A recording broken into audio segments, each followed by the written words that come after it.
Hi there, my name is Ramos and welcome so much to Ramos TV. Today we'll be talking about the scholarship for Azerbaijan government scholarship or Republic of Azerbaijan government scholarship. And this scholarship is full funded, is one among the best scholarship I have ever seen so far. And why is it that? I'll tell you on the way. So please guys, if it's the first time watching me from this video, please do me a favor by subscribing. Let's hit that 2,000 subscribers by the end of this January or by half of this month of January. And please like also the video and share.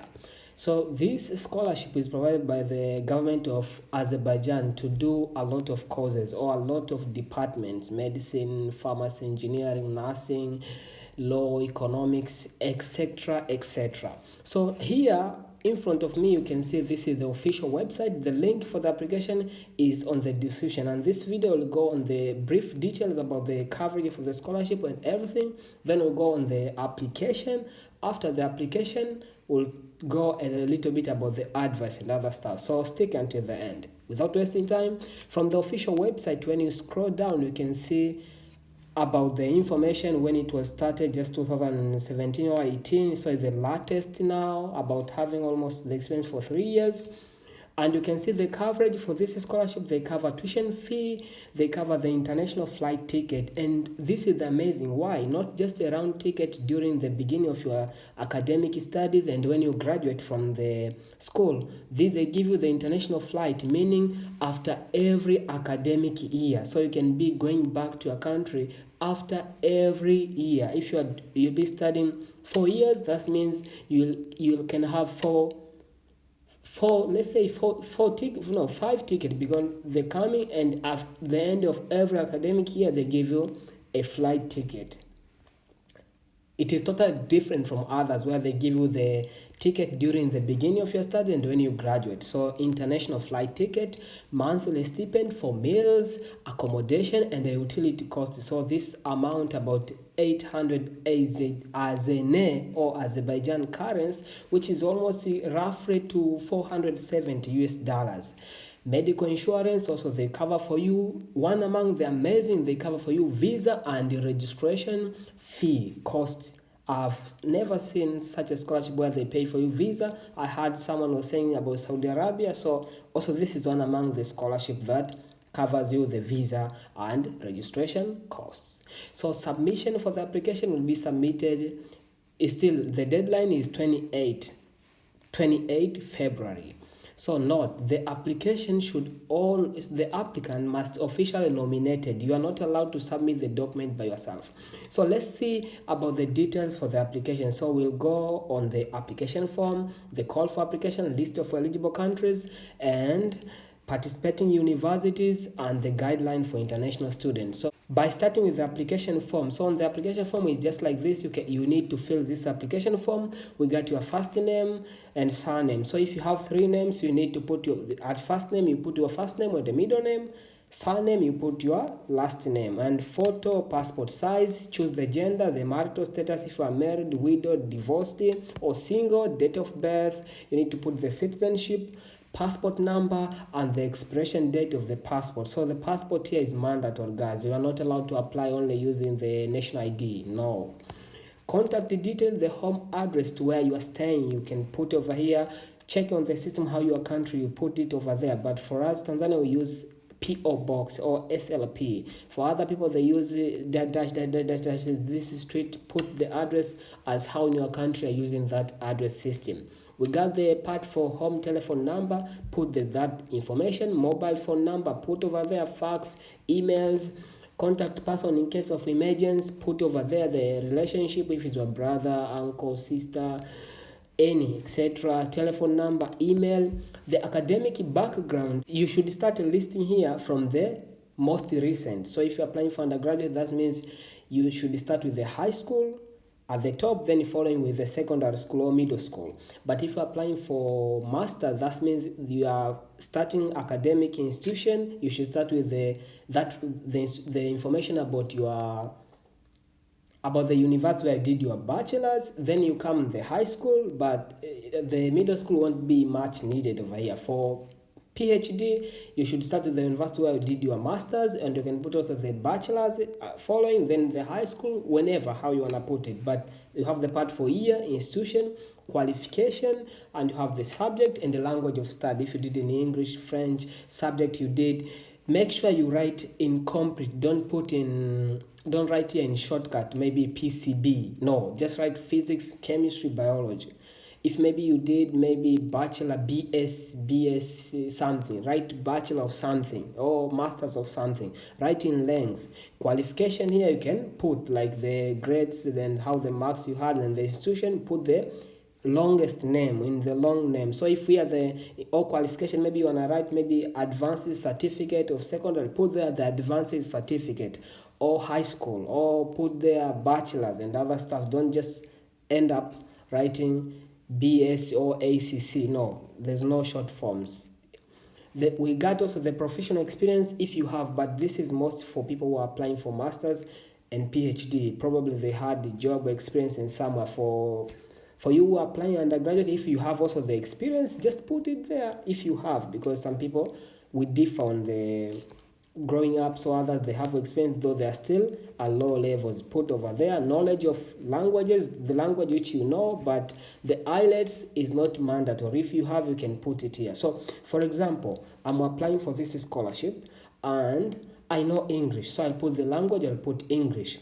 Speaking, if I'm native, I put native. There's no need and others to put test scores. But if you're just getting by, maybe the medium of studies, you can put the language speaking maybe well or perfect, good, excellent. You have there you can rank. Test scores you can put. If you have the certificate where you can show the test scores. If it doesn't have the certificate where it shows the marks, just put if it's good, excellent, and other stuff. Don't put the test scores. Then propose a study in Azerbaijan. You should choose the level. If you want to apply for bachelor, masters, doctorate, general medicine, or residence. People, they know this and other stuffs. Which subject would you like to study? Preferable, you should write also in length. So there is a lot of subjects. Choose from the university. Everybody has his or her own wishes. So write over there. In which language would you like to study? Over here, I emphasize you should be very careful. Don't choose to study in Azerbaijan or Russian or English just because, I want to just get this chance. No. If you wish to do that course in Azerbaijan, then choose it in Azerbaijan language. If you know Russian and you want to do that in Russian language, choose Russian language. If you know the English and you want to do that subject in English, choose English. If you choose now you want to do in Azerbaijan, that means you need to go to preparatory course for Azerbaijan language, 1 year. If you choose you need to do Russian and you don't know Russian, so you go for language preparatory course in Azerbaijan, Russian language. After that is able to start your level. So choose the language medium which you are more comfortable. If you don't know English, you are coming from the country where you speak French and you want to do the department in English, choose English. You will go for language preparatory course of English. After that, you'll go to do your course in English. But choose the language which you see you are more comfortable in pursuing the department. Prioritize 3 universities based on your preference and the studies which you want to apply. So there's a list of universities which you're gonna see a little bit over there. So you should arrange them according to there. And the ranking, people, guys, their best universities you can choose looking from the Google. ADA and other universities for medicine and other stuff. So please be sure the first option, make sure is the top most wanted, like from your heart deep down you want that first university.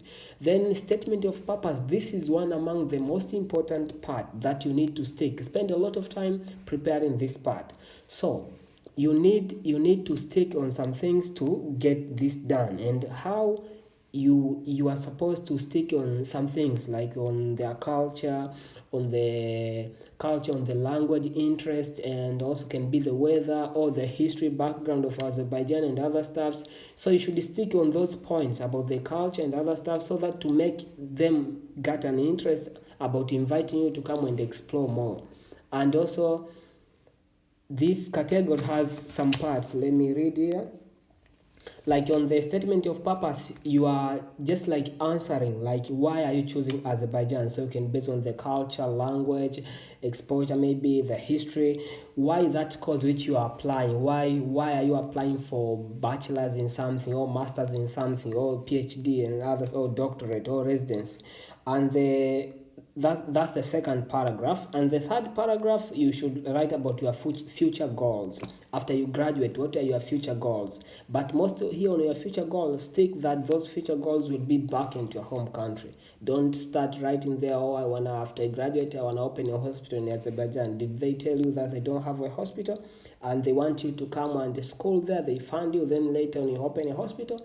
That's nonsense, guys. Don't do it. And B, for people who are applying who have diplomas, also you can try your luck by applying. So on the part for the institution over there, you'll be using the diploma certificate. Those people who are coming from college, which is equivalent to high school.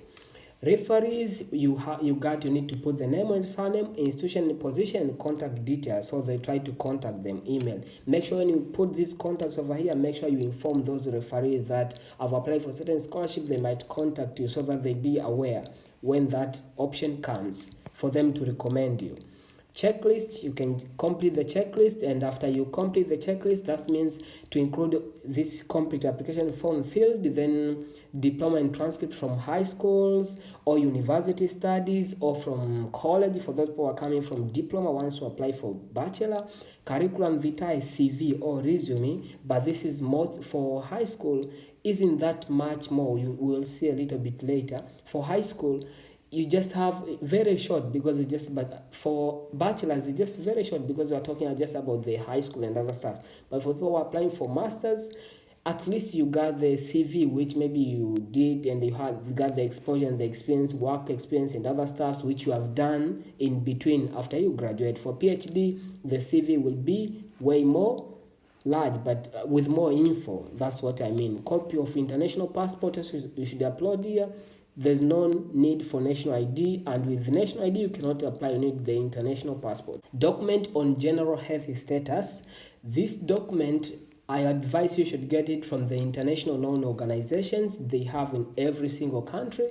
So, or the hospital that is internationally known, not just you go to get the medical certificate from the dispensary and something. No, you can try, but make sure that document should include HIV tests, hepatitis B and C tests. So these are a bit costful when trying to get them, because when you go to international offering hospitals organization, they test you need to pay for. Maybe it can be almost $20 to test HIV or hepatitis B or C tests and other stuff. Then we got also certificate on language proficiency if you have. So from the above there, if you didn't have put on the score and other stuff, there's no need to upload this one. After you confirm your checklist that every single document is attached with this your form here. This form actually you can just edit through the PDF. Then on the checklist you can check with a pen, or if you have a neat handwrite you can write. And here you can check all these checklists. After there, you need to sign and put the date when you sign, and that's it. So you finish.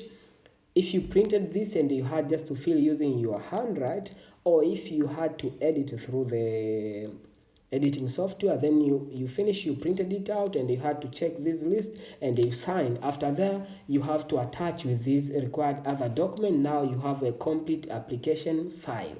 So after there, now you can apply. So where to apply? You can upload these documents. You can send this document to the representative or ministry. You are not allowed to send yourself direct to the Ministry of Foreign Affairs of Azerbaijan or the Embassy of Azerbaijan. No, you are allowed to send this through the representative. So if you are from Tanzania or you are from a certain country, you can send through the ministry. If you are in a country where the Embassy of Azerbaijan or Consulate of Azerbaijan or Ministry of Foreign of Azerbaijan is available, send these documents, all the complete application documents to them. Then from them they'll just try to check of them, and then they will nominate, because they wanna get a verification to verify your documents. But if you don't have the embassy or the consulate or Minister of Foreign Affairs in your country, what you can do, you can use the neighboring countries. If neighbor countries, they have the embassy for Azerbaijan, or they have the consulate for Azerbaijan. Or if you don't have the neighboring country, for example, in Tanzania, we don't have the embassy just nearby in South Africa maybe, which is way too far. What you can do, if you have connection for people who are living abroad in countries where the embassy of Azerbaijan is available, you can send your complete application files to them. For them, they take to the embassy of Tanzania in that country. The embassy of Tanzania will have to nominate to take your document and submit them to the embassy of Azerbaijan or Minister of Foreign Affairs. So your documents are not supposed to come from you direct to go to the Ministry of Foreign Affairs of Azerbaijan. It should pass through either the embassy or consulate, or those two, or any institution, governmental institution which is responsible for education and other stuff. So let's see here. This is the call for application, just information which you can read over here for international students. And here are a list of eligible countries. You can see in Afghanistan. These countries are those which come from OIC, which is Organization for Islamic Cooperation, and NME or NAM, Non-Alignment Movement countries. So we can see Azerbaijan, Afghanistan, Albania, Algeria, Angola, Antigua and Barbuda, Bahamas, Bahrain, Bangladesh, Barbados, Belarus, Belize, Benin, Bhutan, Brunei, Bolivia, Botswana, Burkina Faso, Burundi, Cambodia, Cameroon, Cape Verde, Central African Republic, Chad, Chile, Colombia, Comoros, Republic of Congo, Democratic Republic of Congo, Cuba, Djibouti, Dominican Republic, Ecuador, Egypt, Ethiopia, Equatorial Guinea, Eritrea, Fiji, Gabon, Gambia, Ghana, Grenada, Guatemala, Guinea-Bissau, Guyana, Haiti, Honduras, Jamaica, India, Indonesia, Iraq, Iran, Ivory Coast, Jordan, Kazakhstan, Kenya, North Korea, Kuwait, Kyrgyzstan, Laos, Lebanon, Lesotho, Liberia, Libya, Madagascar, Malawi, Malaysia, Maldives, Mali, Mauritania, Mauritius, Mozambique, Mongolia, Morocco, Myanmar, Namibia, Nepal, Nicaragua, Niger, Nigeria, Oman, Pakistan, Palestine, Panama, Papua New Guinea, Peru, Philippines, Qatar, Rwanda, Sao Tome and Principe, Saint Kitts and Nevis, Saint Lucia, Saint Vincent and the Grenadines, Saudi Arabia, Senegal, Seychelles, Sierra Leone, Singapore, South Africa, Somalia, Sri Lanka, Sudan, Suriname, Swaziland, Syria, Tajikistan, Tanzania, Thailand, Timor-Leste, Togo, Trinidad and Tobago, Tunisia, Turkey, Turkmenistan, Uganda, United Arab Emirates, Uzbekistan, Vanuatu, Venezuela, Vietnam, Yemen, Zambia, and Zimbabwe. These are countries which are eligible. We can see a list of universities which are available. We got the Ada University for medical. This is one among the best, but private. But well, if you have good grades, apply to this. You can choose on this. Azerbaijani University of Language, Azerbaijan State Agricultural, etc., etc. You can see. But mostly, I advise you, if you are choosing for university, choose the universities which are located mostly at Baku region. So this Baku is one among the city which is more comfortable and more safe and freedom and other stuff. So choose much of those. You thank me later. After that, we can come to guidelines for international students. You can read over there much of the information. Then after there, frequent asked questions. Can you apply individually? No, as we said that. Please take into account that director submitted the account application will not be considered. The candidate must be officially nominated by the respective state entity of their country. So that's why you need to be nominated either by a Ministry of Foreign Affairs in your country, like Tanzania, or Foreign Affairs, or the Embassy of Tanzania. So if we or being nominated by the Embassy of Azerbaijan in our country. So if you are in Tanzania or any other country, and there's no embassy, you can try to apply through the Ministry of Foreign Affairs, though it is very hard over there, connection and other stuff. So you can just choose to the embassies of the Azerbaijan in different countries and other stuffs. Then where and how to submit the form, you can read over there. What happens if it does not have the diplomatic mission? They say there you can use through diplomatic channel, or can be sent to any embassy or to the Minister of Foreign Affairs of Republic of Azerbaijan. As I said, should I apply to the university separate? No. As you finish just applying to this scholarship, those three listed universities, they just apply for you. Should I apply Is the English proficiency certificate mandatory? No. IELTS, TOEFL? No, it is not mandatory, but preferable if you have. Is there a specific form for document or general health status? No, there is no specific form for this document. However, it should include HIV/AIDS, hepatitis B and C tests, and be issued by internationally recognized hospital. So the system of which countries are eligible for the scholarship, I said from NAM countries or OIC. Thank you so much for watching, guys. Best wishes in your application. Wish to see you here from Azerbaijan. Thank you so much. Please, guys, like, share and subscribe. Let's get me 2,000 subscribers by the end of this January. Best wishes, amigos.